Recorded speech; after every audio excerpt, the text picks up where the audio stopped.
Olá, seja muito bem-vindo. Hoje vamos mergulhar fundo em um tema que, olha, é a base de tudo para quem estuda para concursos públicos na área de direito penal. A gente vai esquematizar o título 1 do Código Penal, a aplicação da lei penal. Para a gente começar, vamos pensar juntos nessa situação aqui. É um cenário clássico, uma daquelas perguntas que as bancas adoram usar para confundir. Mas pode ficar tranquilo, até o final da nossa conversa de hoje, a resposta para isso vai estar claríssima. Esse aqui vai ser o nosso roteiro, o nosso plano de ataque. Vamos entender primeiro o porquê de tudo, depois a grande regra, em seguida as exceções que são cruciais, alguns detalhes de procedimento e, claro, um resumão com tudo o que mais importa para a prova. Então, vamos lá. Por que a gente começa por aqui? Porque entender onde e quando a lei penal brasileira vale é, literalmente, o primeiro passo. Antes de pensar em qualquer crime, a gente precisa saber se a nossa lei se aplica àquele caso. É isso. Pensa que todos os outros artigos do Código Penal, todos os crimes, todas as penas, dependem das regras que a gente vai ver agora. Dominar isso aqui é o alicerce para construir todo o resto do conhecimento. Muito bem, agora que a gente já sabe a importância, vamos para o coração do assunto. O ponto de partida para qualquer questão de concurso sobre esse tema é sempre ele, o princípio da territorialidade.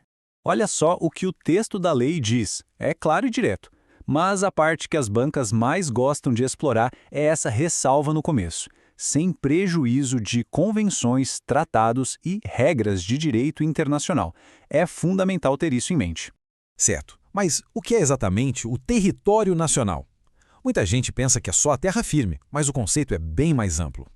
E são justamente esses detalhes, essa amplitude, que viram questão de prova. E aqui a gente tem um mapa completo. Território físico, mar territorial, espaço aéreo, até aí, tudo bem.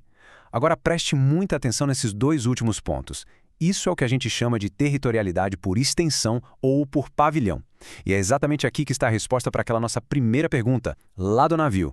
Ok, se a territorialidade é a nossa grande regra, a extraterritorialidade é o conjunto de exceções.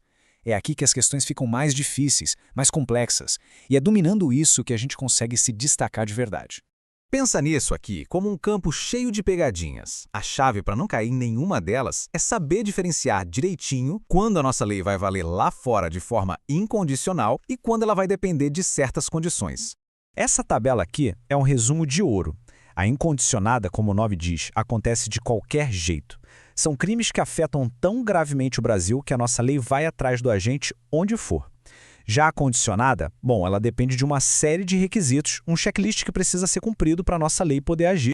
Beleza, agora vamos dar uma olhada em algumas regras mais específicas que também estão nesse título 1. São detalhes de procedimento que muitas vezes são cobrados em questões separadas. A contagem de prazos no direito penal é um clássico de prova e é diferente do direito civil, hein? A regra é super simples, inclui o dia do começo na conta e despreza o último dia. É só isso. Esse detalhe processual é importantíssimo. E aqui está o texto da lei, para não ter erro. É só memorizar essa estrutura. Inclui o começo, conta pelo calendário. Com isso em mente, não tem como errar essa questão no dia da prova. Ufa! Passamos por bastante coisa. Agora é a hora de amarrar tudo, de consolidar as ideias. Estes são os pontos que de jeito nenhum podem ser esquecidos na hora de resolver as questões.